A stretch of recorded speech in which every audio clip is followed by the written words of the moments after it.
전국 곳곳에 벚꽃이 만개한 가운데 온라인에서 벚꽃 데이트 구인 글이 등장해 화제입니다.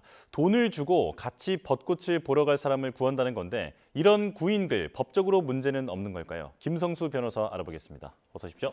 안녕하세요. 네. 자, 벚꽃이 피면서 주말에 나들이 계획이 있는 분들이 많을 것 같습니다. 자, 그런데 조금 전에 화면으로도 보여드렸다시피 벚꽃 데이트 구인 글이 등장을 해서 화제거든요. 자, 이게 어떤 아르바이트인지부터 설명을 해주실까요? 예, 이 벚꽃 이제 굉장히 좀 만개를 하다 보니까 벚꽃을 보려고 많은 연인들이 뭐 여의도라든지 이런 곳을 찾지 않습니까? 네. 그런데 혼자 가는 것이 아니라 이제 같이 갈 사람이 있었으면 하는데 같이 갈 사람이 없는 경우에 뭐 나와 같이 가줄 사람을 찾는다 이렇게 이야기를 하는데 거기에 아예 이렇게 근로 조건처럼 조건을 명시한 글이 등장을 하면서 화제가 되고 있는 겁니다. 아, 예. 그래서 지금 앞서 영상에도 나왔던 지금 영상에서 나오고 있죠. 이 내용 같은 경우에는 이 직장인 익명 커뮤니티 이 사이트가 있는데 블라인드라고 있어요. 네. 그런데 이 블라인드 여기에 글이 올라왔습니다. 지난 2일에 올라왔던 글이고 그 만 35세의 남성이다. 그리고 키 165, 몸무 60kg다. 이렇게 자신을 소개를 하고 있는 이 글쓴이가 오는 6일에서 7일 중에 하루 서울 한강 및 여의도 일대에서 벚꽃 데이트할 여성을 구한다라고 글을 올렸고 예. 추후 생길 이성과 성공적인 데이트를 위한 경험을 쌓고자 그 글을 올린 것이다. 신체 접촉은 일체 없다. 단 인파가 혼잡해서 이동이 불편할 경우에는 손을 잠깐 잡을 수는 있을 것 같다. 이런 취지의 글을 올렸습니다. 아, 그리고 또 예. 다른 중고거래 사이트에도 벚꽃 만개하는 10일 오후 2시부터 6시 4시간 동안 구경을 함께할 아르바이트생 구한다. 나이와 MBTI 같이 보내달라. 이렇게 글이 올라오다 보니까는 이런 것들이 뭐 법적으로 문제는 없는지 뭐 이런 조금 이슈가 됐던 상황이었습니다. 네, 추후 생길 이성과 성공적인 데이트를 위한 경험을 쌓고자 이렇게 구인글을 올린다. 이제 마냥 웃을 수만은 없는 일인 것 같은데요. 자, 매년 이맘때쯤이면 이런 아르바이트 구인글이 올라오고는 하는데 그러니까 돈을 주고 데이트할 사람을 구하는 것, 이거 법적으로 문제는 없습니까? 예, 이 데이트가 만약에 뭐 이런 성적인 성매매로 볼 수 있는 행위가 포함된다고 한다면 성매매는 이제 우리 법상 불법이기 때문에 처벌이 될 수가 있겠지만 뭐 지금 신체가 일처에 뭐 접촉이 없다라든지 이렇게 한다고 하면 이 부분은 그냥 일반적인 계약으로 봐서 불법으로 보기는 어려울 수가 있을 것 같습니다. 아, 네네. 내가 어떠한 뭐 일을 도와줄 사람을 구하고 그거에 대한 뭐 수고료를 드리겠다라고 해서 그 조건을 수락해서 그 뭐 도와주는 일을 해주는 분이 계신다고 한다면 그게 뭐 법적으로 불법인 행위가 아니라고 한다면 이것을 뭐 불법으로 처벌한다거나 할 수는 없기 때문에 이 부분 관련해서 이 지금 글대로의 내용이라고 한다면 불법이라고 보기는 어려울 것 같습니다. 아, 그냥 사인 간 계약인 거고, 네, 이 계약서 내용대로만 이행이 된다면 크게 문제될 건 없다. 맞습니다. 네. 자, 그런데 그 구인 글을 보면 작성자가 법을 꽤 잘 아는 분이 아닌가 이런 생각이 들거든요. 고용 조건이 꽤 구체적이더라고요. 예, 맞습니다. 이 글이 관심을 받다 보니까는 여러 가지 분석이 나왔었는데 그 중에 이제 한 가지 분석이 이 작성자가 굉장히 좀 법을 많이 아는 것 같다 이런 이야기가 나왔던 겁니다. 예. 이 글을 이제 좀 살펴보면 급여 시급 2만 원으로 계산해서 8시간 근무 일당 총 16만 원이다. 근로자 조건은 20세 이상 39세 이하 미혼 여성 서울 및 수도권 거주. 라고 이렇게 이제 적시가 돼 있었고 예. 장난이 아니냐 이런 반응이 나오니까 특약 사항을 추가를 해서 아, 예. 근로계약이 체결되면 아르바이트생의 계좌로 계약금 5만 원을 입금하고 잔금 11만 원은 계약 종료 후에 입금을 하겠다.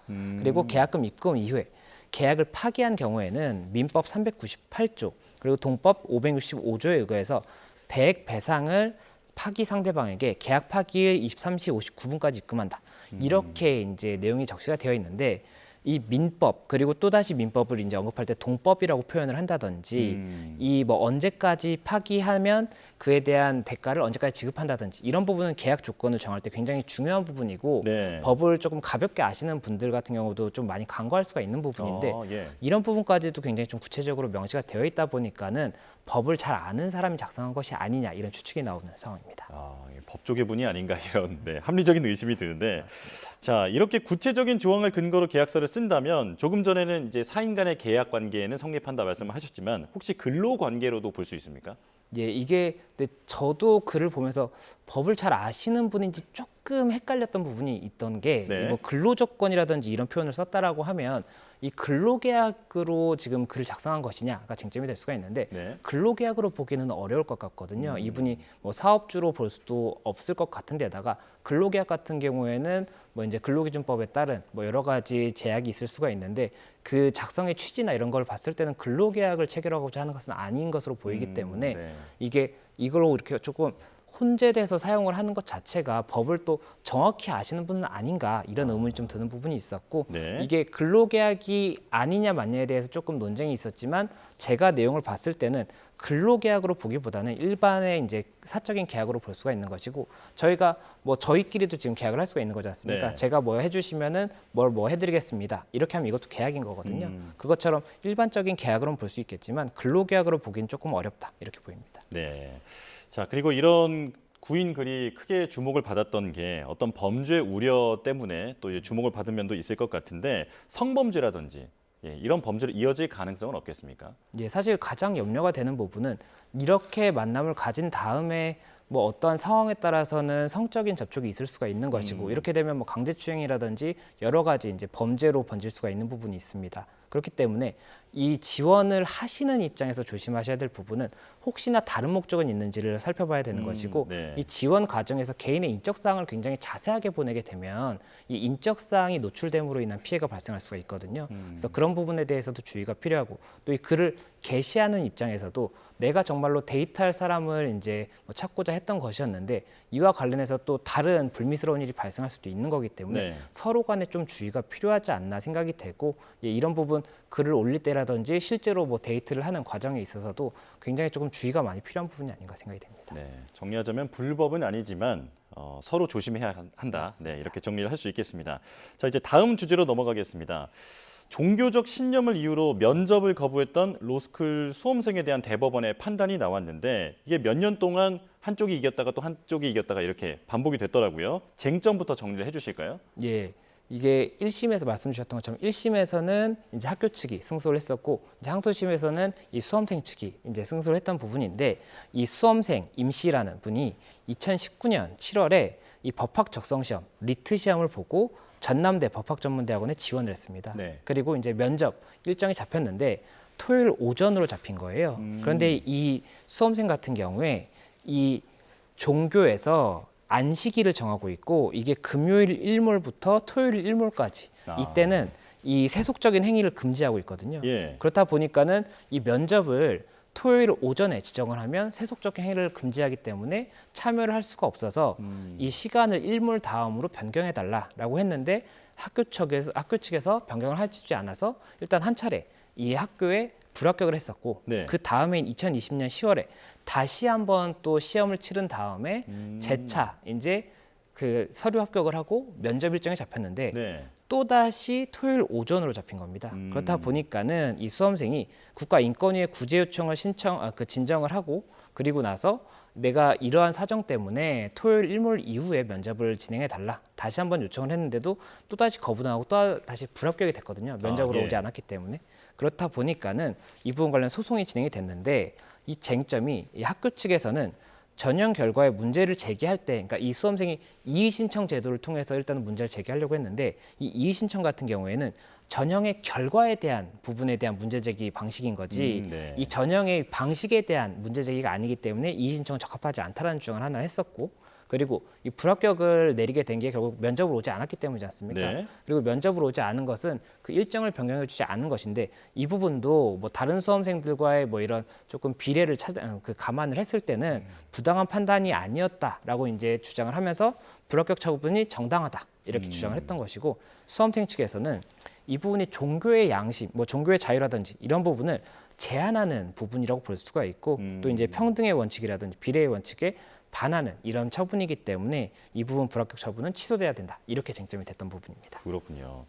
자, 1심 때는 수험생 임 씨가 패소했고 그리고 항소심에서는 1심 판결을 뒤집고 임 씨가 승소했습니다. 결과가 왜 달라진 건지 그 논리를 한번 정리해 주실까요? 예, 아마 1심에서는 그 전남대 측의 이 학교 측에 주장했었던 이런 뭐 다른 수험생과의 이런 그 형평성 이런 부분들을 좀 감안해서 이 부분 면접 일정을 변경하지 않은 것이 정당하다라고 봤던 것 같습니다. 그런데 항소심에서는 이 결과가 변경이 되면서 수험생 측이 승소를 했잖아요.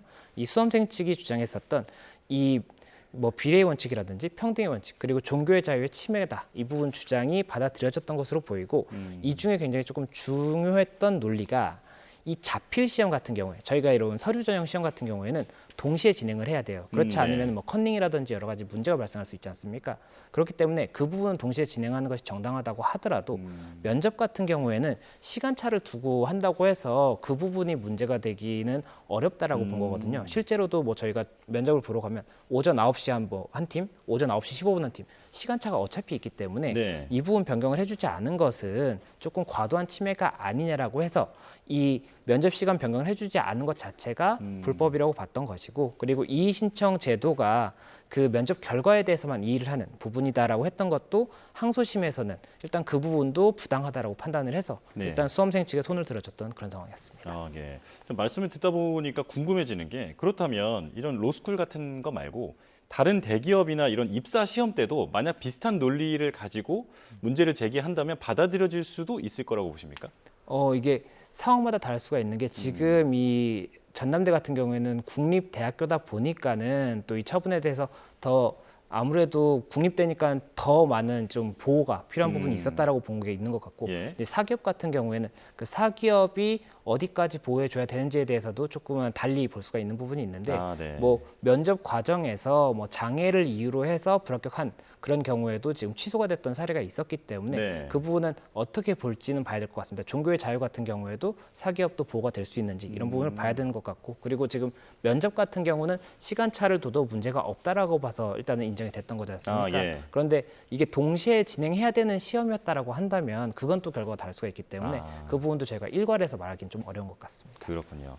자, 이렇게 대법원이 불합격 처분을 취소하는 게 맞다는 결론이 이제 나온 상황이고요. 그렇다면 이제 임 씨가 어떻게 되는 건지 궁금한데 다시 면접 볼 기회를 얻게 되는 겁니까? 예, 이 부분 어떻게 진행될지는 학교 측에서도 조금 검토를 해봐야 될 것 같은 것이 이게 불합격 처분이 이제 취소가 돼야 된다라고 나왔는데 면접을 보지 않은 상태에서 합격 처분을 하기도 조금은 어려운 부분이 있지 않을까 생각이 네. 되고 그러면 면접의 기회를 다시 주는 것이 맞느냐 이 부분도 면접을 봤을 때 그렇다면 만약에 합격 여부가 결정이 돼야 되는데 합격을 한다고 할 수 있다라고 한다면 지금 이미 전형이 끝났기 때문에 예. 이 부분 추가 합격을 시킬 수 있는지에 대해서도 학교에서는 검토를 해봐야 되거든요.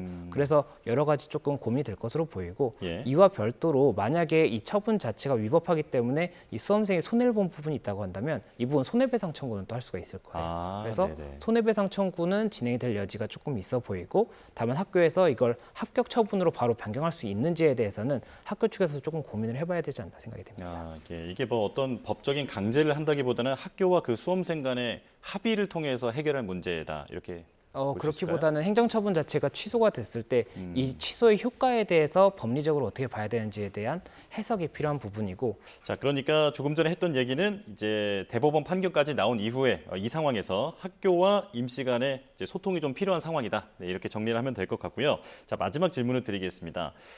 지금 이 임 씨가 속해 있는 재림교, 이 재림교의 신자들이 그동안 같은 문제로 여러 차례 헌법 소원을 냈었는데 받아들여진 건 이번이 처음이라고 하더라고요. 자, 이런 대법원 판단이 앞으로 어떤 영향을 미칠까요? 예, 말씀 주신 것처럼 이 재림교에서는 이 토요일과 겹치는 국가시험 일정에 관해서 여러 차례 뭐 위헌 소송을 제기했던 적이 있었는데 그때 당시에 다 인정이 안 됐었고 이번에 이제 처음이다 보니까는 이 부분 굉장히 좀 의미가 있는 것이 아니냐 이런 이제 내용이 있습니다. 다만 네. 말씀드렸던 것처럼 이 순차적으로 봐도 무방한 면접 시험 같은 경우에는 이 부분 이제 영향이 있을 것으로 보이지만 동시에 진행이 돼야 되는 부분들이 있잖아요. 네. 그런 부분들에 대한 판단은 아직 나온 것이 아니기 때문에 이 부분은 조금 더 지켜봐야 될 것 같다 이렇게 보입니다. 네, 알겠습니다. 여기까지 듣겠습니다. 지금까지 김성수 변호사와 함께 얘기 나눠봤습니다. 고맙습니다. 고맙습니다.